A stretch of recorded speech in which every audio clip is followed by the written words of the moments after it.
নমস্কার বন্ধু, তোমরা দেখছো তোমাদের প্রিয় ইউটিউব চ্যানেল জিএস গুরু পুরুলিয়া। আর আমি জিএস গুরু। আজকে কেপিএসআই যে এক্সাম হলো, আমি তার জিএস পোর্শনের সমাধান নিয়ে এসেছি। তো যারা এক্সাম দিয়েছে বা যারা দেয়নি, আসন্ন যেসব এক্সাম রয়েছে সেগুলোর জন্য খুবই ইম্পর্ট্যান্ট, তারা অবশ্যই কিন্তু ভিডিওটি দেখো। আর যারা এক্সাম দিয়েছে তারা কিন্তু অবশ্যই কিন্তু মিলিয়ে নেবে।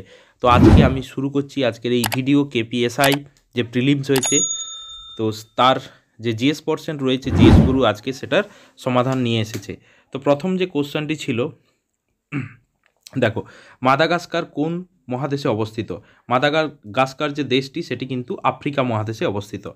এবার হচ্ছে নিচের কোনটি দক্ষিণ আফ্রিকার একটি ক্রিকেট খেলার মাঠ নয়? তো এর সঠিক অ্যান্সার হয়ে যাবে ওয়েলিংটন। ওয়েলিংটন কোথায় রয়েছে?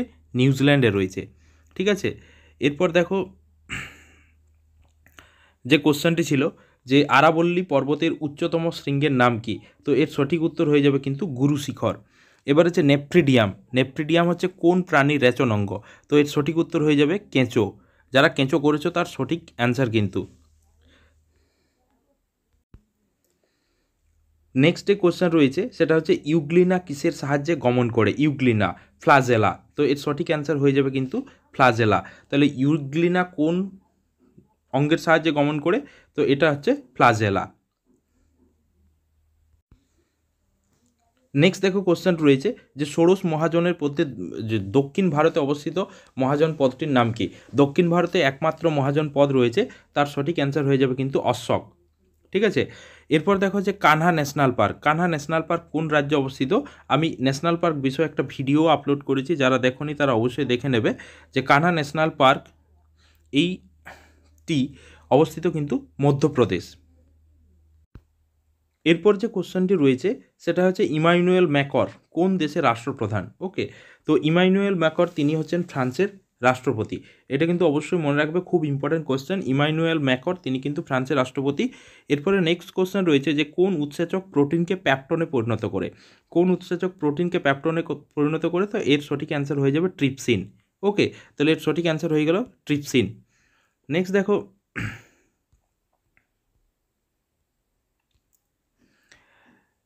যে 1967 সালে নিম্নলিখিতর মধ্যে কোন ব্যক্তিটি উপপ্রধানমন্ত্রী নির্বাচিত হয়েছিলেন? তো 1967 সালে যখন ইন্দিরা গান্ধী প্রধানমন্ত্রী হয়েছিলেন তখন উপপ্রধানমন্ত্রী হয়েছিলেন, তার সঠিক অ্যান্সার হয়ে যাবে কিন্তু মোরারজি দেশাই। তো এর সঠিক অ্যান্সার হয়ে গেল কি মোরারজি দেশাই। এরপরে যে কোশ্চেনটি রয়েছে সেটি হচ্ছে যে ভারতবর্ষের উত্তর পূর্ব যে রাজ্যগুলি রয়েছে, অর্থাৎ নাগাল্যান্ড, মণিপুর, মিজোরাম, এখানে যেসব স্বাভাবিক উদ্ভিদ লক্ষ্য করা যায় সেটা হচ্ছে ক্রান্তীয় চিরহরিৎ। তাহলে এর সঠিক অ্যান্সার হয়ে গেল কি ক্রান্তীয় চিরহরিৎ উদ্ভিদ। বাকি তো হবে ক্রান্তীয় মরু অঞ্চল, এটা তো মরু উদ্ভিদ, উপকূলীয় অঞ্চল, সমুদ্র উপকূলবর্তী, আর পর্ণমোচী যেগুলো পাতাঝরা উদ্ভিদ, যেটা আমাদের এই সব এলাকাতে লক্ষ্য করা যায়। তাহলে এর সঠিক অ্যান্সার হয়ে যাবে ক্রান্তীয় চিরহরিৎ উদ্ভিদ। নেক্সট দেখো যে কোশ্চেনটি রয়েছে,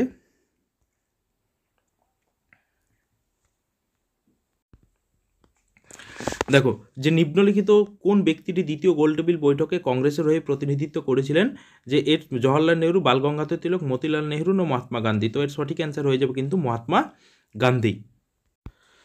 নেক্সট কোশ্চেন যেটা রয়েছে সেটা হচ্ছে দ্বিতীয় চন্দ্রগুপ্তের রাজত্বকালে কোন পরিব্রাজক ভারতবর্ষে এসেছিলেন? ওকে, কোন পরিব্রাজক অর্থাৎ ভারতবর্ষে এসেছিলেন? তো এর সঠিক অ্যান্সার হয়ে যাবে Fa Hien. Albiruni, Ibn Battuta, Hiuen Tsang, এগুলো সবগুলোই কিন্তু বিভিন্ন রাজার আমলে ভারতবর্ষে এসেছিলেন। তো দ্বিতীয় চন্দ্রগুপ্তের আমলে যিনি এসেছিলেন তার নাম হচ্ছেন ফাই হিয়েন। এরপরে যে কোশ্চেনটি রয়েছে খুব গুরুত্বপূর্ণ কোশ্চেন, যে এটিলা কোন সম্প্রদায়ের নেতা ছিলেন? শক, পল্লব, গ্রিক না হুন? তো এর সঠিক অ্যান্সার হয়ে যাবে হুন নেতা। তিনি কিন্তু বিখ্যাত একজন হুন এবং দুর্ধর্ষ নেতা ছিলেন। নেক্সট দেখো রয়েছে যেটা আমি তোমাদের সাথে আলোচনা করছি, কোশ্চেনটি হচ্ছে যে নিচের কোনটি অ্যালুমিনিয়ামের আকরিক নয়? বক্সাইট, ফেলসপার, ডলোমাইট না গিপসাইট? সবগুলোই আকরিক, কিন্তু ডলোমাইট যেটা হচ্ছে সেটা হচ্ছে ম্যাগনেসিয়ামের আকরিক। দেখো এই নয় ওয়ার্ডটা কিন্তু ভালো করে বুঝবে, ঠিক আছে? তো বক্সাইট হচ্ছে সবচেয়ে গুরুত্বপূর্ণ আকরিক অ্যালুমিনিয়ামের, তো ডলোমাইট হচ্ছে ম্যাগনেসিয়ামের আকরিক। নেক্সট দেখো দেখো এখানে যে কোশ্চেনটি রয়েছে সেটা হচ্ছে বাইলাডিলা লৌহ আকরিক খনিটি কোন রাজ্যে অবস্থিত? তো এর সঠিক অ্যান্সার হয়ে যাবে সেটা কিন্তু ছত্তিশগড়। দেখো ছত্তিশগড়, এখানে বাইলাডিলা হচ্ছে হ্যামাটাইট আকরিকের জন্য কিন্তু বিখ্যাত লোহার। নেক্সট দেখো যে কোশ্চেনটি রয়েছে যে নেক্সট কোশ্চেনটি রয়েছে যে মরীচিকা, মরীচিকা আমরা কোথায় দেখি? মরুভূমিতে। এটা হচ্ছে অসৎ প্রতিবিম্বের উদাহরণ। তো মরীচিকা নিম্নোক্ত কোনটির উদাহরণ? প্রতিফলন না আভ্যন্তরীণ পূর্ণ প্রতিফলন না বর্ণালী না প্রতিসরণ? তো এর সঠিক অ্যান্সার হয়ে যাবে আভ্যন্তরীণ পূর্ণ প্রতিফলন, আলোর পূর্ণ আভ্যন্তরীণ প্রতিফলন। তো এর সঠিক অ্যান্সার হয়ে গেল। ঠিক আছে, নেক্সট দেখো এখানে যে কোশ্চেনটি রয়েছে যে লোকসভায় পাশ হওয়ার পর একটা অর্থ বিল রাজ্যসভায় প্রেরিত হওয়ার কতদিনের মধ্যে আবার লোকসভায় সেটাকে ফেরত পাঠাতে হয়? ঠিক আছে, রাজ্যসভা কি করলো না করলো দ্যাট ডাজ নট ম্যাটার, কিন্তু তাকে ফেরত পাঠাতে হবে লোকসভায়। সেটা হচ্ছে সময়টা হচ্ছে 14 দিন, উইদিন 14 ডেজ, মানে হচ্ছে লোকসভা থেকে রাজ্যসভা থেকে লোকসভায় সেই অর্থ বিলকে কিন্তু ফেরত পাঠাতে হয়। যদি না পাঠায় লোকসভা কিন্তু ধরে নেবে বিলটা পাস হয়ে গেছে। ঠিক আছে, নেক্সট দেখো তাহলে এর সঠিক অ্যান্সার হয়ে গেল 14 দিন। দেখো এখানে যে কোশ্চেনটি রয়েছে যে সর্দার সরোবর বহুমুখী পরিকল্পনা কোন নদীর ওপরে অবস্থিত? সর্দার বল্লভভাই প্যাটেল এর নাম অনুসারে। তো এর সঠিক অ্যান্সার হয়ে যাবে কিন্তু নর্মদা, গুজরাটে নর্মদা নদী। এই নর্মদা নদীতে কিন্তু সর্দার সরোবর বহুমুখী পরিকল্পনা রয়েছে।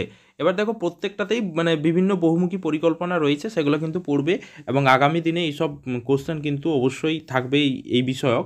তো এর সঠিক অ্যান্সার হয়ে গেল কিন্তু নর্মদা, নর্মদা যারা করেছো সেটাই হচ্ছে সঠিক অ্যান্সার। এরপরে দেখো একটা কোশ্চেন আলোচনা করব যে শিবাজি এবং মঙ্গলদের সাথে কোন সন্ধি স্বাক্ষর হয়েছিল? পুরন্দরের সন্ধি। তাহলে শিবাজি এবং মঙ্গলদের মধ্যে যে সন্ধি স্বাক্ষরিত হয়েছিল সেটা হচ্ছে পুরন্দরের সন্ধি। কত সালে? 1665 খ্রিস্টাব্দে শিবাজি এবং মঙ্গলদের মধ্যে পুরন্দরের সন্ধি স্বাক্ষরিত হয়েছিল সন্ধি। তো এর সঠিক উত্তর হয়ে গেল কিন্তু পুরন্দরের সন্ধি। এরপরে দেখো একটা কোশ্চেন ছিল যে আমাদের সংবিধানের যে 32 নম্বর ধারা রয়েছে যেটাতে রিটস জারি রয়েছে, 5টা রিটস। তো সেই বিষয়ে একটা কোশ্চেন ছিল যে কোন রিট অনুযায়ী কোনো ঊর্ধ্বতন কোর্ট অর্থাৎ মানে সুপ্রিম কোর্ট নিম্ন কোর্ট বা হাইকোর্ট যখন তার নিম্ন কোর্টকে করে, মানে যেহেতু একটা আছে সুপ্রিম কোর্ট জারি করে 32 নম্বর ধারা অনুযায়ী, তো সুপ্রিম কোর্ট নিম্ন কোর্ট বা কোনো ব্যক্তিকে তার কর্তব্য পালনে মানে বাধ্য করে। তো এর সঠিক অ্যান্সার হয়ে যাবে কিন্তু ম্যান্ডামাস। তো যারা ম্যান্ডামাস করেছো এটাই হচ্ছে এর সঠিক অ্যান্সার। এরপরে দেখো এরপরে যে কোশ্চেনটি রয়েছে সেটা হচ্ছে হার্জ। হার্জ কিসের একক? শক্তির ন, ঘনত্বের ন, তরঙ্গ দৈর্ঘ্যের ন, কম্পাঙ্কের? তো এর সঠিক অ্যান্সার হয়ে গেল কম্পাঙ্ক। যারা কম্পাঙ্ক করেছো এটা হচ্ছে তার সঠিক অ্যান্সার। কম্পাঙ্কের কার একক? হার্জের একক। ঠিক আছে, এগুলো কিন্তু পড়বে ফ্রিকোয়েন্সি, কম্পাঙ্ক। এবার দেখো যে আমাদের যে ভাইসরয় বা বড়লাট তাদের আমলের একটা কোশ্চেন রয়েছে যে ইলবার্ট বিল কোন বিষয়ের সাথে সম্পর্কিত ছিল? শিক্ষা, বিচার ব্যবস্থা, আইনসভা, সংবাদপত্রের স্বাধীনতা? তো এর সঠিক অ্যান্সার হয়ে যাবে কিন্তু বিচার ব্যবস্থা। দেখো এর আগে কিন্তু ভারতীয়রা ইংরেজদের বিচার করতে পারতেন না, ইলবার্ট বিলের পর সেটা করতে পেরেছিল, কিন্তু পরবর্তীকালে সেটা বিভিন্ন আন্দোলন হয় লর্ড রিপনের আমলে যে ইলবার্ট বিল। তো এটা হচ্ছে বিচার ব্যবস্থার সাথে সম্পর্কিত। ঠিক আছে, নেক্সট দেখো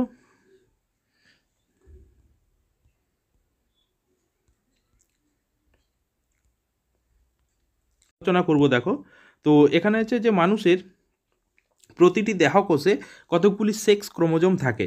তো এর সঠিক অ্যান্সার হয়ে যাবে কিন্তু 2টি। তাহলে প্রতিটি মানুষের দেহকোষে কতগুলো সেক্স ক্রোমোজোম থাকে? সেটা হচ্ছে 2টি। ঠিক আছে, নেক্সট দেখো দেখো এখানে যে কোশ্চেন রয়েছে যে রাষ্ট্রপুঞ্জের নিরাপত্তা পরিষদে সর্বমোট কতজন সদস্য থাকে?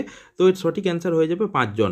10 জন অস্থায়ী সদস্য আর 5 জন স্থায়ী সদস্য। তাহলে স্থায়ী সদস্য 5 জন, 10 জন অস্থায়ী সদস্য, অর্থাৎ 10টি দেশ অস্থায়ী আর 5টা দেশ হচ্ছে স্থায়ী সদস্য। টোটাল হচ্ছে 15টি। এখানে কিন্তু সর্বমোট কতজন সদস্য থাকে এটা বলেছে। ঠিক আছে, যদি স্থায়ী সদস্য হতো তাহলে 5 অ্যান্সার হতো। দেখো এরপরে যে কোশ্চেনটি রয়েছে যে ক্রিপস মিশন কত সালে ভারতবর্ষে এসেছিল? তো এর সঠিক অ্যান্সার হয়ে যাবে কিন্তু 1942 সাল। তাহলে 1942 সালে ক্রিপস মিশন ভারতবর্ষে এসেছিলেন। এরপর দেখো কোশ্চেন রয়েছে যে পিঁপড়ের হুলের মধ্যে নিচের কোন অ্যাসিডটি উপস্থিত থাকে? তো এর অ্যান্সার হয়ে যাবে কিন্তু ফর্মিক অ্যাসিড। যারা ফর্মিক অ্যাসিড অ্যান্সার করেছো সেটা হচ্ছে সঠিক অ্যান্সার। এখানে যে কোশ্চেনটি ছিল মানে পুরো প্র্যাকটিক্যাল বেস কোশ্চেন যে নিচের কোন উপকূল ভাগে শীতকালীন বৃষ্টিপাত দেখতে পাওয়া যায়? ভারতবর্ষের 2 জায়গায় শীতকালীন অর্থাৎ বছরে 2বার বৃষ্টিপাত হয়।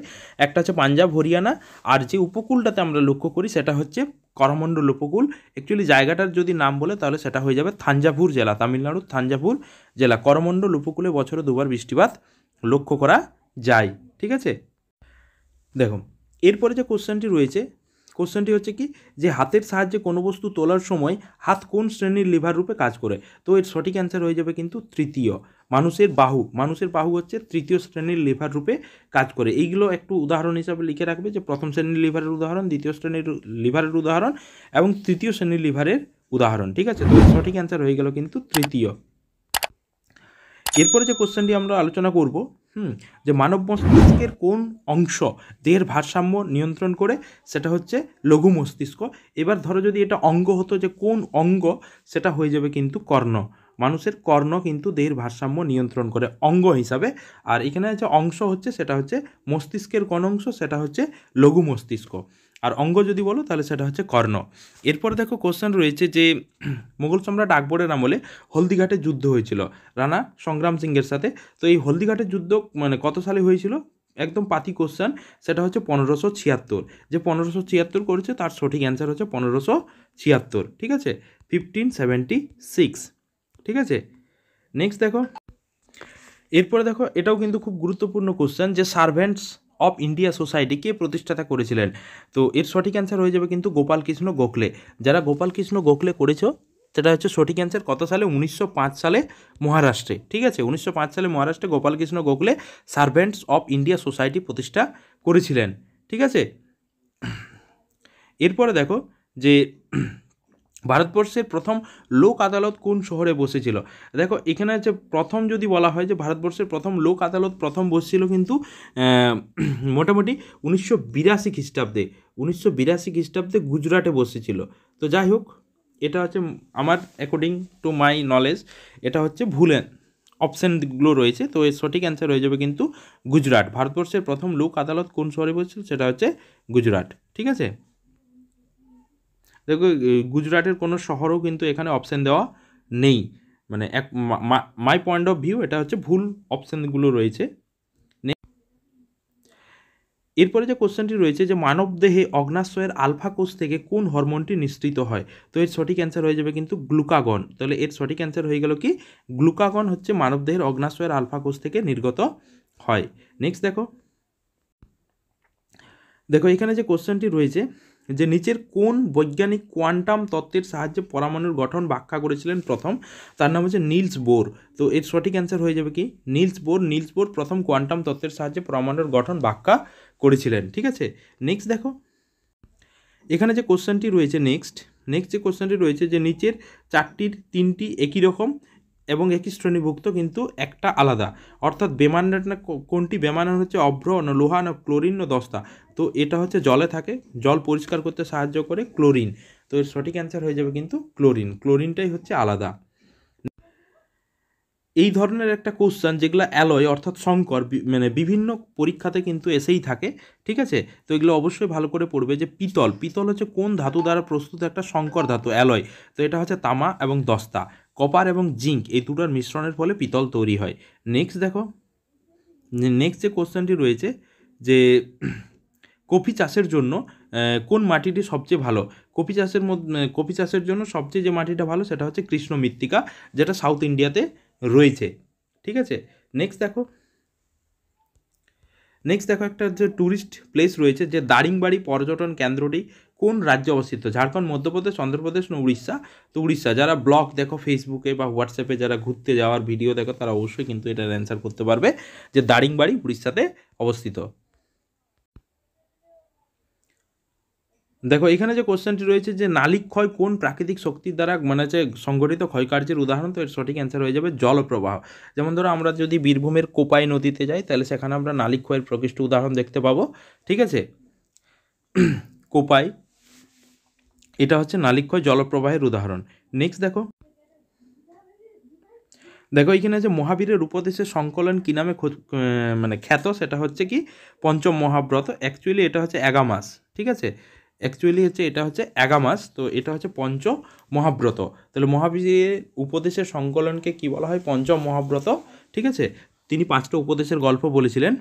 নেক্সট দেখো দেখো এখানে যে কোশ্চেনটি রয়েছে যে রামচরিত এর রচয়িতাকে, রামচরিত রচয়িতা হচ্ছে তুলসী দাস, আরেকটা হচ্ছে রামচরিত মানস যেটা হচ্ছে সন্ধ্যাকর নন্দী, কনফিউশন করো না। তো রামচরিতের রচয়িতা হচ্ছে তুলসী দাস। এরপর দেখো কোশ্চেন রয়েছে যে এনি বেসান্ত কোন স্থানে হোম রুল লীগ প্রতিষ্ঠা করেছিলেন? এই সময় বালগঙ্গাধর তিলকও ভারতের হোম রুল লীগ প্রতিষ্ঠাতা করেছিলেন। তো এনি বেসান্ত যিনি করেছিলেন হোম রুল লীগ, তিনি কিন্তু মাদ্রাজে করেছিলেন। ঠিক আছে, যারা মাদ্রাজ করেছে তাদের অ্যান্সার কিন্তু সঠিক। নেক্সট দেখো এখানে রয়েছে যে দেখো যে নিচের কোন অ্যাসিডকে অ্যাকোয়া ফোর্টিস বলা হয়? ঠিক আছে, নিচের কোন অ্যাসিডকে অ্যাকোয়া ফোর্টিস বলা হয়? তো সঠিক অ্যান্সার হয়ে যাবে নাইট্রিক অ্যাসিড। নাইট্রিক অ্যাসিড হচ্ছে অ্যাকোয়া ফোর্টিস নামে পরিচিত। তাহলে এর সঠিক অ্যান্সার হয়ে গেল কি? Nitric acid. নেক্সট দেখো, দেখো এখানে যে কোশ্চেন রয়েছে যে উদ্ভিদের পরিপক্ক বীজে মানে যে কোন হরমোনটি সংশ্লেষিত হয়? তো এর সঠিক অ্যান্সার হয়ে যাবে জিব্রা রেলিন। এটা কিন্তু আসন এর আগে যে ডাব্লিউবিসিএস এক্সাম হলো সেখানে কিন্তু এই ধরনের একটা কোশ্চেন পড়েছিল। তো এর সঠিক অ্যান্সার হয়ে যাবে জিব্রা রেলিন। ঠিক আছে, দেখো একেবারে আমরা প্রায় শেষ মুহূর্তে পৌঁছে গেছি, হ্যাঁ, অর্থাৎ শেষ দিকের কোশ্চেন সমাধান করছি। তো ইউনেস্কোর সদর দপ্তর কোথায় অবস্থিত? ইউনেস্কোর সদর দপ্তর হচ্ছে প্যারিসে অবস্থিত। ঠিক আছে, ইউনেস্কোর সদর দপ্তর কোথায় অবস্থিত? প্যারিসে অবস্থিত। ঠিক আছে, তো এর সঠিক অ্যান্সার হয়ে গেল প্যারিস। দেখো লাস্ট অ্যান্ড ফাইনাল কোশ্চেন যে অঙ্গের ব্যবহার ও অব্যবহারের সূত্রটি কোন বৈজ্ঞানিক প্রবর্তিত মতবাদ? তো এর সঠিক অ্যান্সার হয়ে যাবে কিন্তু ল্যামার্ক। ল্যামার্কেই প্রথম তিনি কিন্তু অঙ্গের ব্যবহার এবং অব্যবহারের সূত্রটি চালু করেছিলেন। ঠিক আছে, তো আজকে আমি কেপির যে এসআই হলো অর্থাৎ কলকাতা পুলিশের যে এসআই, সেখানে আমি জিএস পোর্শনের পুরো সমাধান আমি তোমাদের কাছে নিয়ে এলাম। তো আশা করি তোমাদের অবশ্যই কাজে লাগবে ভিডিওটি, এবং অ্যাজ পার মাই অ্যাজাম্পশন কাট অফ কিন্তু মোটামুটি 60টি যারা করেছে জেনারেল তারা কিন্তু মেন্সের জন্য রেডি হয়ে থাকো। 60 অর্থাৎ 60 দুগুণে 120। ঠিক আছে, তো যাই হোক আশা করি ভিডিওটি তোমাদের অবশ্যই ভালো লেগেছে। ভিডিও ভালো লাগলে বন্ধু শেয়ার করো। Thank you.